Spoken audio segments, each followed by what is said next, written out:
A ja hovorím stále, že aj keď tu bol Marek, aj Žanet, tak hovorím, že 90% ľudí, ktorí to budú pozerať, tak poznajú tých ľudí, ktorí, lebo sa si vyhľadávajú priamo podľa mena. Ale veríme, že oslovíme aj ľudí, ktorí to nepoznajú. Pri vás je to veľký problém, lebo vás pozná podľa mňa úplne každý, kto sa venuje vzdelávaniu. Takže to sú moje výhody a na druhej strane nevýhody. Ja stále hovorím, že keď tu mám nejakého hostia, tak ho vítam v horúcom kresle, ale ja ako vyštudovaný učiteľ sa cítim teraz ja v horúcom kresle. Toto pri pánovi, ako sme sa bavili, teda pán Miron z Vikartoviec z Popradu. A pre vás, ktorí naozaj túto legendu vzdelávania poznáte, tak pán profesor Miron Zelina, psychológ, vysokoškolský pedagóg, vedec v oblasti pedagogiky, autor odbornej literatúry. Neviem, čo všetko ešte spomenúť. Ja som sa učil z vašich kníh, aby som ja bol učiteľ, takže myslím, že to je dostatočne zaramcovanie toho, kto sedí oproti mňa a prečo ja sa cítim, že som v horúcom kresle. Vítajte u nás. Ďakujem pekne. Poďme sa pozrieť teda, pán Zelina, možno na aktuálny stav školstva. Kde sa nachádzame podľa vás? Tak zhodnotiť vzdelávanie ako také, alebo celý systém vzdelávania školstva podľa toho, že aké kritérium použijeme. Najčastejšie sa používa, lebo nie je ich veľa, ktoré sú veľmi významné, relevantné, tak sa používa to kritérium, že ako dopadneme v medzinárodných meraniach. A keď si zoberieme, že kritérium slovenského školstva, aby sme povedali, odmerali nejakým spôsobom, tak sú to merania PISA, to sú medzinárodné merania, ktoré zahrňujú štáty Európy, ale aj ďalšie štáty, dohromady je to 76 štátov sveta, ktoré sa merajú každé 3 roky alebo 4 roky, všelijaké sú tie etapy, a merajú deviatákov zvyčajne, potom sú všelijaké iné skupiny v určitých základných veciach.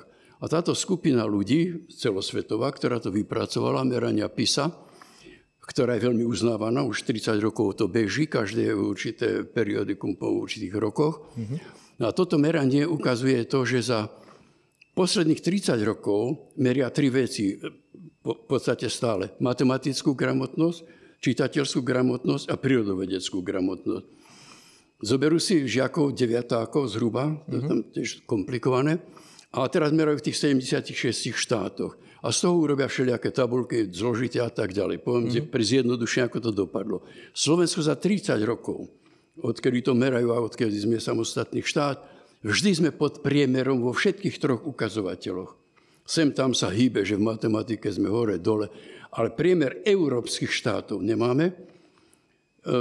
A to je jeden z toho kritérium, že to školstvo, keď poviem, v akom je stave, z tohoto hľadiska tohoto kritéria nie je dobre. A tá čertovská otázka je v tom, prečo za 30 rokov sme nedokázali popremýšľať, v čom to je pes zakopaný, prečo sme takto, prečo tie naše deti majú také výsledky. No a to ma zaujíma vlastne celý život, preto sú aj potom reformy a tak ďalej.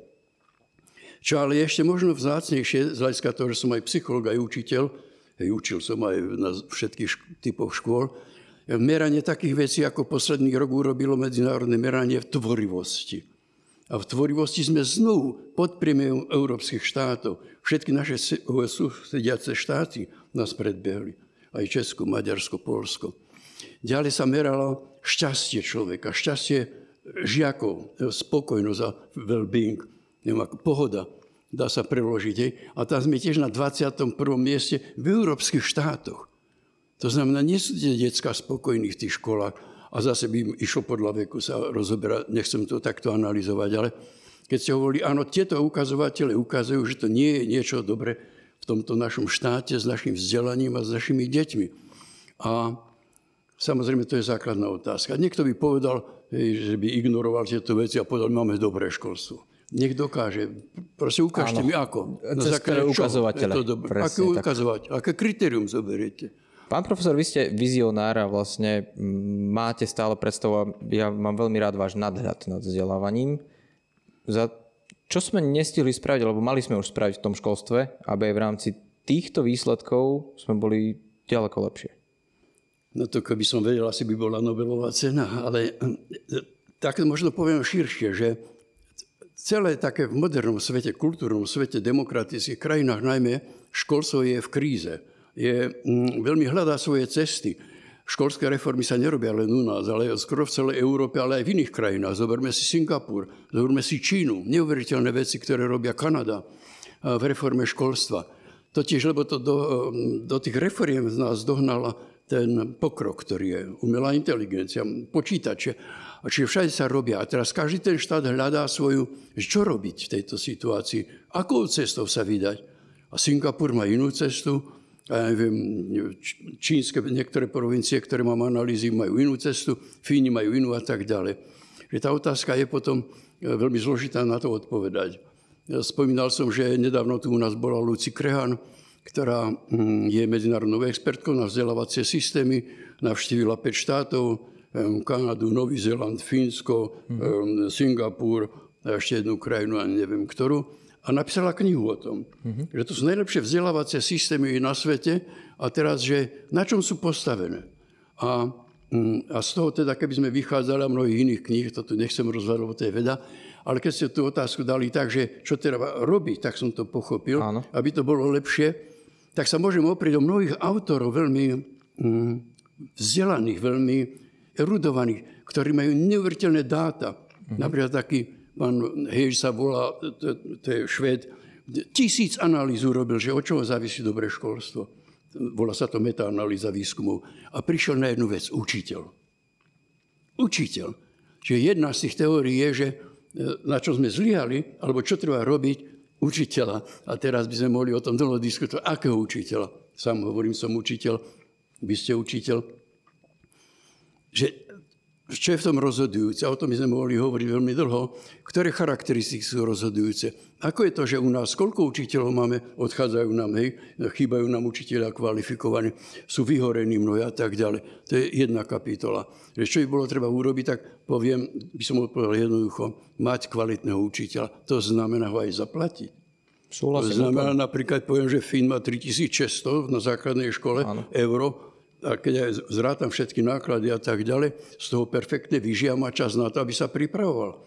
A má tam perfektný servis, špeciálnych pedagógov a tak ďalej. A hlavne sociálny status. Učiteľ je stále, nielen vo Fínsku, Norsko, Švédsko, Kanada. Singapur je trochu iný a Čína je trochu iný, ale to je z iného hľadiska. A to znamená mať sociálny status. Keby sme mali takýchto učiteľov, tak už potom stačí to, že by som im povedal, a preštuduj si najnovšie veci, čo sa deje vo svete, z hľadiska pedagogiky, a skús to v tvojej škole urobiť. Začni to. Ako štát mu mám poskytnúť slobodu.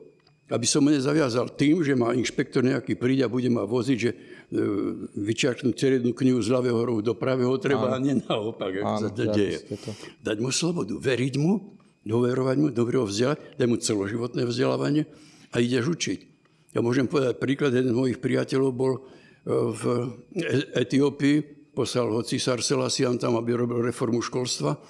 On tam, samozrejme, brali tam peniaze na tú školu v takej dedinke v Etiópii, a že toľko a toľko učiteľov a budov a také pomôcky.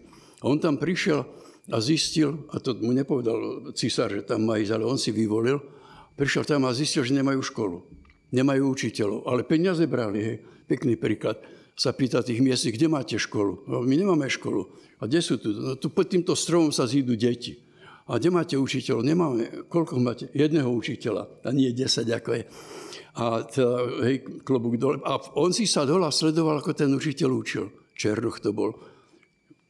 Tento môj kamarát mal tam priateľa. A keď odúčil tie hodiny, mnoho detí, tak povedal klobúk dole. Vy ste fantastický človek. V danom čase prišli neskoro. Odučil neuveriteľne dobrým spôsobom. Odkiaľ to máte? On má vysokú školu v Paríži, pedagogickú. Učiteľ. Čiže to je taký príklad, že v tom je pes zakopaný, že keď ten učiteľ nedokáže vzbudiť, a tak o tom by som mohol hovoriť hodiny. A tu akože vstúpim do toho. Ja si pamätám zo svojej vysokej školy, ja som sa tam extrémne nudil v tej škole. A teraz je otázka, keď ste povedali, že učiteľ, tak už ste otvorili veľmi veľa tém, lebo povedali ste, že celoživotné vzdelávanie, to je jedna z vecí, keď sa ja venujem učiteľom aktuálne pri inovačnom vzdelávaní, tak im hovorím, že ďakujem, že ste nezabudli na to, že nie len, že budete učiť, ale že sa aj budete učiť celý život. Áno. A toto mi chýba dosť často, akože takéto vnímanie toho. Ale tá vysoká škola, musím povedať, že veľmi veľa mojich dobrých spolužiakov, ktorí mali potenciál byť dobrými učiteľmi, tak odradila tá nuda v tej škole. Práve možno tá sloboda, o ktorej sa bavíme, ako to vlastne nastaviť. Tak teraz poďme na tie ďalšie body, čo hovoria títo múdri ľudia, že čo robí dobrou školou, alebo ako zmeniť náš systém. Hej, keby sme teraz chceli, že na Slovensku urobte víziu školstva. Druhá vec je, čo by som dal na druhé miesto, lebo to je viacej veci, ale obsah. Čo učíme? To neustále zdôrazňujeme. My máme síce v názve, že toto, čo teraz beží, je kurikulárna reforma. Áno. Ale nikto, možno preháňam, ale nikto v tých oficiálnych materiáloch celkom nepochopil, neporozumel, čo to je kurikulum. Kurikulum je obsah vzdelávania. Nemôže povedať, že kurikulum sa nezapodíva obsahom. Obsah. Áno. Ja ako učiteľ, keď mám naučiť, poviem príklad, 5-6 spisovateľov, mám tematický časový plán, ja mám veľa látky, alebo z fyziky, matematiky, že musím naučiť. A zoberte si znevýhodnené deti, mám naučiť v prvom ročníku čítať, písať, počítať, základné veci, prechod cez a tak ďalej. Poznáte osnovy. Strašne veľa látky a potom v tých vyšších ročníkoch neuveriteľne zbytočnej, ktorá zabera čas. A potom ja ako učiteľ musím naháňať tú látku, musím byť direktívny. I keď viem filozoficky, že mal by som taký ľudskejší aj porozprávať sa, pohľadiť, ale nemám čas, lebo mám zostáva na druhú hodinu, musím mať chalúbku, prebrať, vysvetliť a tak ďalej. Na každom predmete. Nie času. A niektorým to robí dobre, že sú direktívni, lebo povie, sadni, vyskúšaj Peťka, koniec. Hej. Čiže obsah. To sa volá kurikulum. A my sme s obsahom neurobili nič. Naopak, teraz je to tak urobené, že máme 5-6 oblastí vzdelávacích, ako viete. Potom máme medzipredmetové, asi 8 oblastí. A ešte sme do toho dali metakogníciu a charakter. Čiže rozširujeme ten obsah. Vo fyzike už nestačí klasická fyzika, lebo už prišla kvantová fyzika. Dajme to tam. V hudobnej výchove v 5. ročníku nespievajú. Učia sa kanonický spev. Ja sa chytám za hlavu, preboha, čo to robíme? My rozširujeme ten obsah, ten učiteľ buď vynechá tú látku a vykaše sa na to, že to má učiť, alebo aby učil tak, že aby mal vzťah, aby ho to bavilo, aby bol kreatívny, aby neodchádzal, aby nebol vyhorený. Ja som učil na strednej odbornej škole, keď to môžem povedať, a ja som slovenčinár. A tam to boli chlapci, ktorí boli za murárov, sa učili, hej. A taký murár, Lojzo Olách, Cigán, mi hovorí, ja som učil morfémy. Že morfémy v slovenčine sú interfiguratívna, tematická a tak ďalej. A on taký odvážny stál a prihlásil sa, pán učiteľ, čo to hovoríte? Čo to sú tie morfémy? Interfiguratívna. Ja hovorím, hej, no tak som povedal. A to na čo mi bude ako murárovi? Na základnú otázku nášho školstva. Na čo to učíme? A to ešte bolo pred pár rokmi. A teraz, keď máte všetko na počítačoch, mám v mobile, mám tú umelú inteligenciu, ktorá za mňa toto mi všetko dá. Tak na čo to robíme? A tam by bola tá vec, viete, na tú vašu otázku vám odpoviem. Keby som dnes začínal učiť, toto všetko by som odbúral a veľmi som zredukoval na základné veci. Musí. To nie je pravda, že pamäťové vyučovanie je zlé. Nie, pamäť musí byť. Ja musím vedieť, ako sa volám, čo je 1, čo je Ačko, písmeno. Základné veci musím vedieť. Áno. Prehnali sme s konštruktivizmom, ktorý zaviedol mnohé krajiny do závozu úplne. No ale keď sa vrátim k tomu. A mal by som čas potom s deťmi sa rozprávať. Keď ste učili, tak viete, že tam mám vzadu Róma, tam mám nadaného. S každým môžem, tam mám autistu, tam baviť sa s nimi, nechať im vyjadrovať sa. Byť kreatívny a tým pádom zážitkový. Hej? A to by potom bolo, že to učiteľ by to začalo baviť. Môžem vymýšľať. A nie, že mi príde inšpektorka alebo inšpektor a ma zvozí, že prečo nie ste tam, kde máte byť, vybrané slova musia byť v decembri naučené. Ako zážitkový pedagóg vám ďakujem, že ste toto presne takto spomenuli. Minulý týždeň, keď som bol v Dunajskej Strede a tam hovorí jedna riaditeľka, učiteľka, že bola inšpektorka, povedala, ako to, že ste prekročili vysvetľovanie, opakovanie novej látky, čo malo byť 20 minút, a vy ste až 22 minút opakovali. Keď nemáte čo hodnotiť. Formalizmus, byrokracia, nezmyselnosť. Na čo je tomu Oláhovi tie morfémy? Prečo ho neučím žiť? Ako milovať, ako tvoriť, ako sa tešiť. Ale učiť ho hlavné mesta Južnej Ameriky na spamäť. Čiže to je ten druhý bod, obsah. Ja sme povedali prvý bod učiteľ, druhý bod je obsah.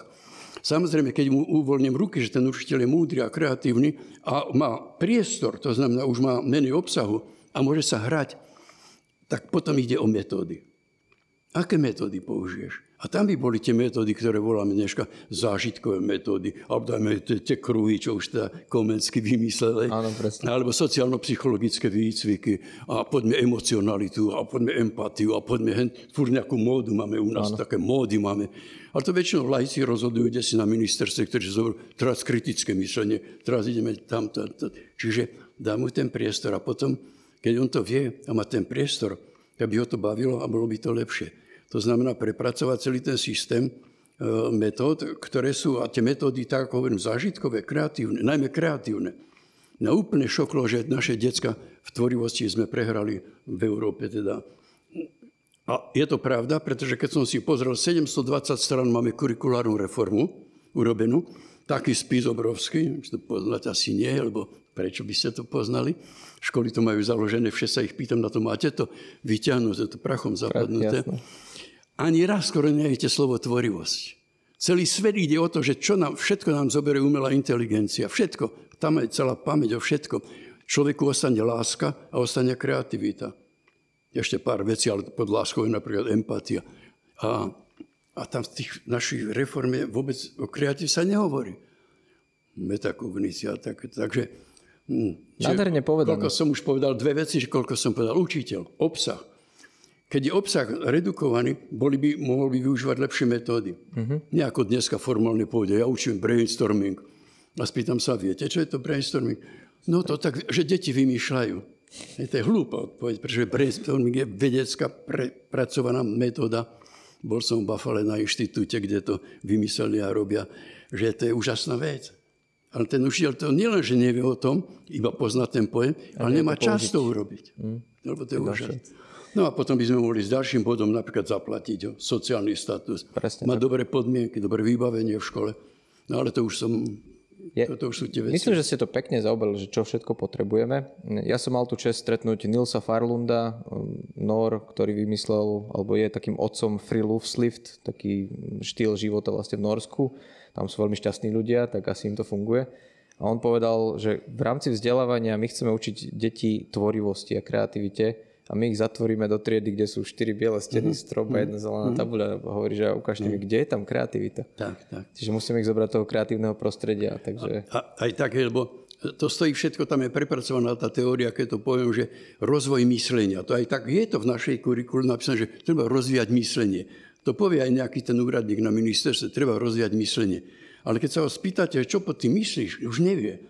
To sú také laické, politické frázy v podstate. A teraz ja mu poviem, tak zoberme si Bloomovú taxonómiu kognitívnych funkcií. A tých taxonómií existuje možno 6-10. A teraz ideme revidovaného Blooma, to je Anderson.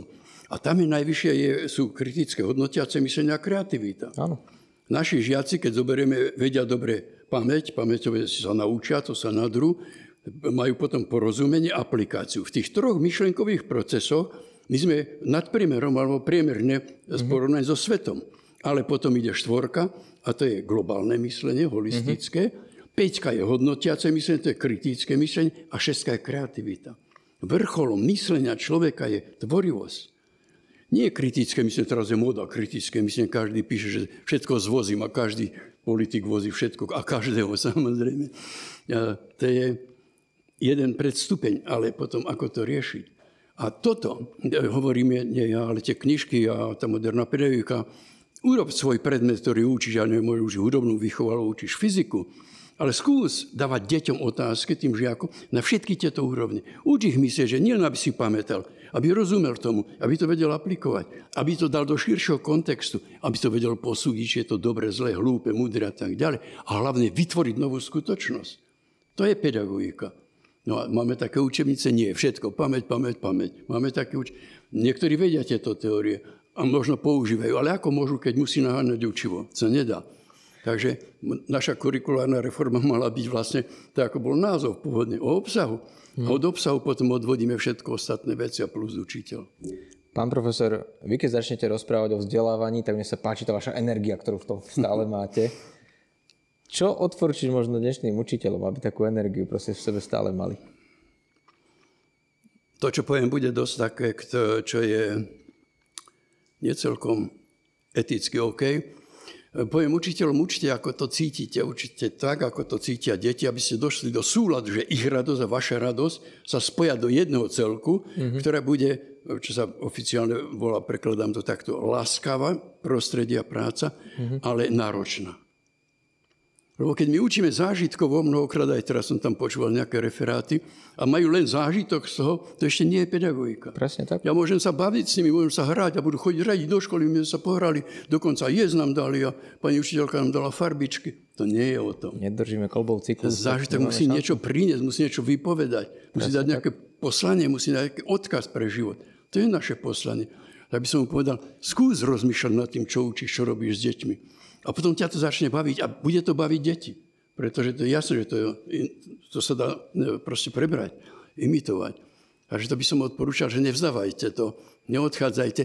Ale preto som povedal, že je to dosť napínavé, lebo pozor na to. Lebo keď vám príde, ak to povedať tradičný, som chcel povedať bigotný inšpektor, alebo riaditeľ školy, alebo niekto, a začne vás voziť za to, že ako máte, čo sme hovorili, tie formálne veci, alebo že presne nepreberáte vybrané slova, poviem v decembri, tak vám odoberie tú chuť. Takže mám aj príklady z praxe, keď mi hovorili na jednej školy v Leviciach, hovoria, no keď k nám príde na inšpekciu niekto alebo na hospitáciu riaditeľ, hráme divadlo. Chápem. Zrušia tieto veci zážitkové a normálne skúšajú a majú klasickú hodinu a dávajú pecky. Čiže mať odvahu byť sebou, mať odvahu byť kreatívny, mať odvahu aj napriek tomu, že niektoré veci riskujete. Ja som bol vyhodený z vysokej školy, takže to viem, ale to bolo za politiku svojho času. Ale má tu odvahu ísť do toho. A ja, keď mám už 100 rokov, tak som za to, že ma baví povedať ľuďom, mladým ľuďom, majte tú odvahu, rozmýšľajte, zlepšite to. A nie 30 rokov sme zakopaní a vlastne nemáme výsledky. Pán profesor, ešte aspoň 2 hodiny by som si prijal tohto podcastu. Bohužiaľ, čas nás nepustí. Prajem vám ďalších 100 rokov veľa zdravia, aby ste s touto energiou ďakujem pekne. Šírili ju medzi učiteľov a verím, že sa vidíme zase niekde na budúce. Ďakujem. Pán profesor Miron Zelina. Ďakujem pekne.